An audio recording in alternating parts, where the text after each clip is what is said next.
Merci beaucoup à tous d'être là. Merci à nos partenaires européens qui ont commencé à travailler hier avec nous. J'espère qu'ils ont trouvé un bel accueil à Bordeaux et qu'ils sont d'attaque ce matin pour se remettre au travail et qu'ils prolongent aussi le travail que nous prolongeons aussi demain. Je les trouve extrêmement courageux parce qu'à part le voyage, à part l'organisation de leurs déplacements, etc., nous avons déjà beaucoup travaillé hier. Donc je le dis à vous tous qui arrivez ce matin et qui nous rejoignez pour cette journée qui est une journée ouverte du think tank. Je ne serai pas très très long, je voulais simplement d'abord vous remercier d'être là. Donc nous avons aujourd'hui, nous avons la chance de pouvoir élargir notre réflexion dans le cadre du partenariat stratégique européen. Je vous présenterai un peu rapidement, mais je pense que ça s'éclaircira dans la journée, même s'il y a un sujet particulier que nous traitons aujourd'hui. À la fois les objectifs des partenariats stratégiques de l'agence Erasmus, puisque notre partenariat stratégique, là, vous êtes sur ce qu'on appelle le Twin Space, c'est-à-dire notre espace de partage sur la plateforme eTwinning dans laquelle nous pouvons échanger, même si nous avons aussi un site que nous sommes en train de mettre en place. Et donc, je prendrai quelques temps pour expliquer comment nous avons avancé par rapport à ces objectifs généraux des partenariats stratégiques européens. Je repréciserai après quels sont nos objectifs dans ce partenariat stratégique sur lequel vous avez eu quelques éléments d'information donc c'est l'ancrage du numérique dans la gouvernance des établissements scolaires. Et puis peut-être quelques mots sur notre proposition de méthode rapidement, parce que pour expliquer un peu ce qu'on recherche et comment on essaye de le mettre en œuvre. Voilà. Donc, merci d'être là. Et peut-être aussi, si nous avons quelques secondes, nous avons un partenaire bulgare qui nous a mis une vidéo de notre première rencontre transnationale. Et je finirai avec quelques minutes ou quelques secondes de cette vidéo. Alors, je le dis en introduction, il y a une partie très festive dans la vidéo. Et c'est très intéressant parce que ça veut dire aussi que la qualité d'un partenariat stratégique repose aussi sur les relations entre les membres. Voilà. Et nous avons, je pense, dans les 2 premières rencontres, puisque c'est notre deuxième rencontre, même s'il y a beaucoup de travail qui se fait entre-temps, nous avons consacré du temps aussi à créer des liens, ce qui me semble indispensable à la qualité de notre travail. Voilà. Donc, j'utilise la plateforme donc, en essayant de m'y retrouver sur tous les éléments, parce qu'en fait, nous mettons beaucoup d'informations dessus, et finalement, elle est très vivante, cette plateforme, ce qui est une richesse et parfois qui complique un peu le travail de présentation. Si certains d'entre vous ne connaissez pas les plateformes TwinSpace parce que vous n'êtes pas dans des institutions qui vous permettent d'y rentrer, parce qu'il n'est pas forcément complètement libre, ce site, vous voyez comment est-ce qu'il est fait et quels sont les efforts qui sont mis en œuvre par la plateforme eTwinning. Nous avons d'ailleurs le plaisir d'avoir le correspondant de la plateforme eTwinning qui s'occupe des ateliers Canopée, qui est là aujourd'hui et qui nous suit. Et on le remercie beaucoup de cette proposition de plateforme qu'il anime. Le projet de partenariat stratégique Ange, il est donc très récent. Vous voyez qu'il a commencé en septembre 2017. Commencé en septembre 2017, c'est le véritable lancement. C'est-à-dire que c'est une genèse qui a été, je ne sais pas si on dit genèse ou si on dit accouchement, qui a été compliquée. Parce que nous avons commencé à travailler, je pense, en fin 2015 pour déposer ce projet à une première fois en mars 2016. Et en mars 2016, l'agence a considéré que notre projet n'était pas prêt. Et j'ai d'ailleurs remercié hier la directrice de l'agence, Laure Coudray, qui a passé un tout petit peu de temps avec nous hier matin. Je l'ai remerciée d'avoir décalé ainsi le démarrage du projet, parce que la maturité a été bien plus approfondie et bien meilleure. Et donc finalement, nous avons redéposé notre projet en mars 2017. Et nous avons eu l'honneur d'être validés à l'été 2017. Donc nous avons appris en fin juillet 2017 que notre projet était retenu. Donc je vais expliquer avec les objectifs, mais le projet Ange, donc ancrage du numérique dans la gouvernance des établissements, c'est le plus gros projet sous l'angle financier de français Erasmus+, de partenariat stratégique de 2017. Voilà. Nous sommes donc très très fiers, les 9 partenaires dont je vais vous lister, et qui sont évidemment tous là, puisque nous travaillons depuis hier matin. Nous sommes très très fiers d'être ce partenariat et d'être le plus gros partenariat français. Je ne sais pas dans les pays partenaires comment a été situé ce partenariat. En tout cas, sur la France, c'était le plus important. Et je pense que donc, nous sommes tous des acteurs girondins ou bordelais. Ça me semble important aussi pour Bordeaux, la Gironde, et peut-être pour l'Académie de Bordeaux, et même peut-être pour la Nouvelle-Aquitaine. Nous aurons tout à l'heure un directeur de l'éducation, Philippe Mittet, qui vient partager avec nous ces questions sur les politiques du numérique en éducation. Ça me paraît important qu'il y ait... Alors, il y a d'autres projets girondins et bordelais. Il y a un très gros projet sur le lycée Gustave Eiffel qui se poursuit depuis un certain temps. Donc, nous ne sommes pas les seuls, mais nous sommes un nouveau projet du territoire.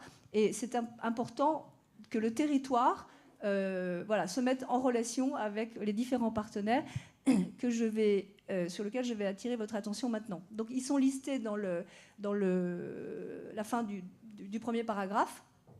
Je vous les recite. Nous avons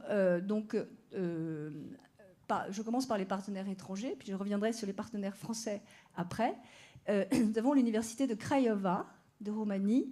Nous avons le lycée Rakovski de Burgas en Bulgarie. Nous avons l'université de Salamanque. Nous avons l'école de Saint-Vith en Belgique, le lycée Novida de Finlande et le cégep La Pocatière de l'Est du Québec. Voilà les partenaires étrangers. Donc nous sommes en fait de 6 pays dans la France et les partenaires français. Donc vous avez l'Institut catholique de Paris, le lycée Paul-Claudel-Hulst qui est à Paris aussi, et puis AECG qui est la structure de pilotage du réseau des enseignements catholiques de la Gironde. Voilà. Donc tout ça, vous voyez que dans la nature des partenaires, ce qui est aussi l'ADN du projet, c'est la diversité des partenaires. C'est-à-dire vous avez des universités, vous avez des lieux d'apprentissage, c'est-à-dire des lycées ou des écoles. Saint-Vith, c'est un établissement dans lequel il y a de la formation professionnelle et de l'apprentissage. Et puis, le cégep, nos amis québécois nous expliquent, on en parlait hier, en fait, ils sont dans un modèle québécois dans lequel on peut dire que c'est à la fois de la formation professionnelle et de la fois de l'enseignement supérieur. Je crois que vous m'aviez dit que maintenant c'est classé dans l'enseignement supérieur. Voilà. Et donc, une structure d'animation du réseau comme la nôtre. Donc, derrière nous, je n'ai pas compté, mais il y a beaucoup, beaucoup de jeunes en formation. Voilà.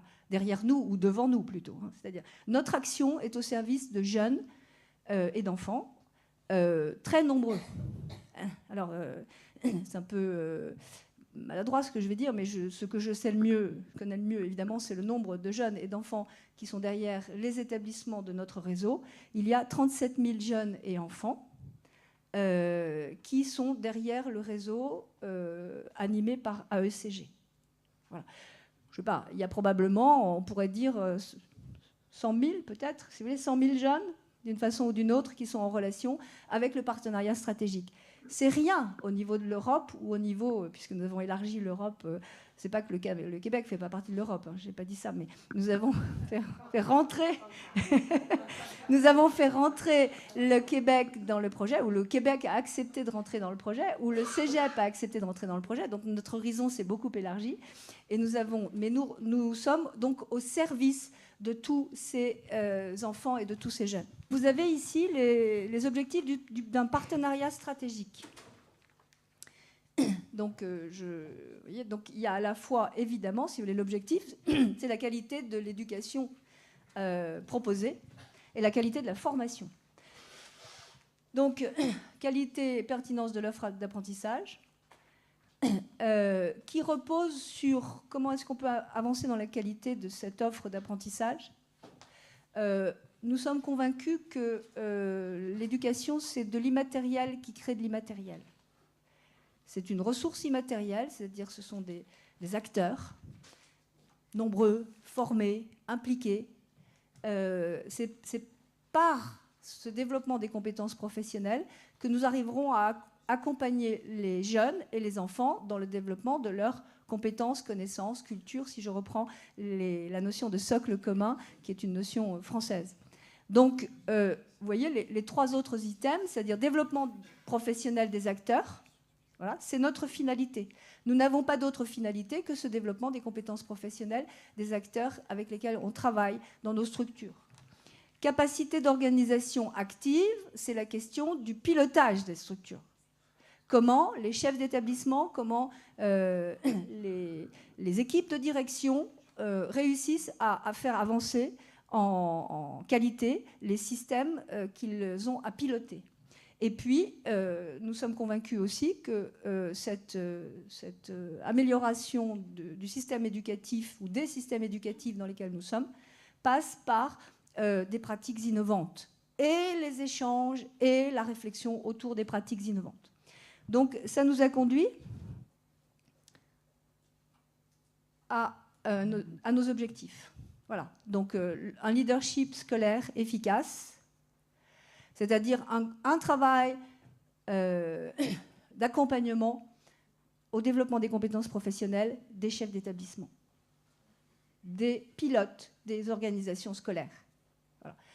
Je suis moi-même, en fait, pilote d'une organisation scolaire. Nous sommes les uns et les autres pilotes d'organisations scolaires, de tailles différentes, de structures différentes, et on voit bien, là où nous sommes, quelles sont les questions qui se posent, et nous savons tous, toutes les analyses montrent que les acteurs clés sont les pilotes des organisations scolaires, ou les accompagnants de ces pilotes, par exemple dans les structures des services déconcentrés de l'État ou des services des collectivités territoriales. Cette promotion d'un leadership scolaire passe par... Nous avons pensé que ça passait par la création d'un réseau européen de Class Lab. Alors européen, c'est encore maladroit parce qu'on ne sait pas comment appeler notre réseau, puisqu'en fait, c'est un réseau européen élargi au Québec. Mais bon, donc un réseau de Class Lab, peut-être qu'il faudra enlever le mot européen, parce qu'autrement, un jour, on va avoir des ennuis avec la géographie ou la géopolitique. Donc, qu'est-ce que c'est que ce réseau européen de Class Lab ? Ce sont en fait des communautés de recherche-action qui sont situées déjà dans nos 9 structures, qui ont été créées et qui ont pour finalité de promouvoir un leadership efficace ou de créer des outils de développement des compétences professionnelles des acteurs de terrain, c'est-à-dire les enseignants. Voilà. Donc, ce réseau européen de Class Lab, ce ne sont pas des lieux physiques, ce sont des communautés de travail et de personnes. Nous avons, donc, ce qui est très bien, c'est que le partenariat stratégique nous a, je sais pas, le mot n'est pas beau, mais boosté à Bordeaux, dans le réseau piloté par AECG. Nous avons créé notre Class Lab Bordeaux. Comme dans les autres structures, ont été créées des unités recherche-action quand elles n'existaient pas. Évidemment, si vous voulez, les universités qui ont, en général, ce sont les départements sciences de l'éducation qui sont impliqués dans le projet, avaient, eux, déjà, des cellules de recherche-action très impliquées. Je pense à l'Institut supérieur de pédagogie, je pense à l'Université Talmank, je pense à l'Université de Craiova, et je pense à vous, le Cégep. Voilà. Mais nous, qui étions dans une autre position, et peut-être aussi les lycées et les écoles qui accompagnent le projet, n'avaient peut-être pas ce Class Lab à l'origine, et ça nous stimule. Et la finalité, c'est bien, si vous voulez, de mettre en relation, voilà, des chefs d'établissement, des enseignants, des formateurs, des chercheurs, il manque le mot chercheur sur le dépliant,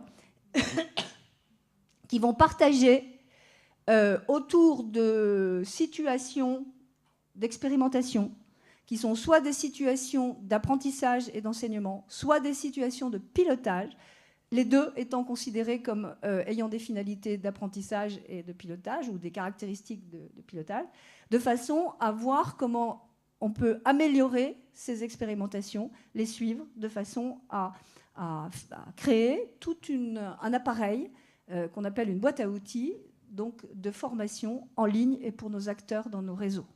Voilà. Donc le projet, j'allais dire, est assez ambitieux. voilà, on parle de processus recherche-action, j'ai presque terminé.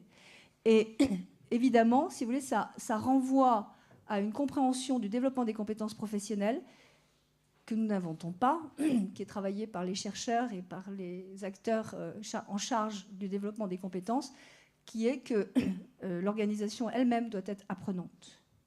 L'organisation elle-même, c'est-à-dire l'établissement, le lycée, la structure, doit être en situation de recherche-action. C'est-à-dire, il n'y a pas d'un côté les chercheurs, de l'autre côté les acteurs de terrain, et il n'y a pas des gens qui font des échanges de pratiques et des gens qui les regardent. Il y a en fait, il est nécessaire que le groupe de recherche-action comprenne ces différents acteurs qui peuvent être dans des positions à certains moments donnés de chercheurs, à certains moments donnés d'acteurs de terrain, etc. Donc voilà ce que nous avons cherché à faire. Et donc nous en sommes au tout début. Donc je disais à Sonia Dubourg-Lavrov qui va me succéder dans la présentation, je disais que nous sommes prêts à recevoir toutes les remarques, toutes les analyses partagées, parce que, en fait, ce que nous faisons, d'autres le font ailleurs, mais nous le faisons d'une certaine façon et nous tâtonnons un peu. Et je remercie infiniment les acteurs des 8 autres structures partenaires d'avoir eu confiance dans la production du projet et avoir pensé que ce projet pouvait servir à augmenter la qualité du travail des uns et des autres sur le terrain, y compris la posture de recherche qui permet de partager avec beaucoup d'autres grâce au réseau européen et grâce au réseau e-twinning et grâce à l'agence. Voilà. Merci beaucoup de m'avoir écouté. J'étais un peu longue, mais vous avez le dépliant qui a été fait d'ailleurs par un des acteurs, le lycée Passy PCH, le lycée parisien, qui a fait ce document, très bien fait. Voilà. On les remercie parce qu'on se répartit le travail, parce que nous avons beau être chef de projet et porteur du projet, le travail est vraiment partagé et on le verra en début d'après-midi ou je ne sais plus à quel moment, avec le site qui est en création aussi, qui est travaillé avec quelqu'un d'autre. Voilà. Merci beaucoup.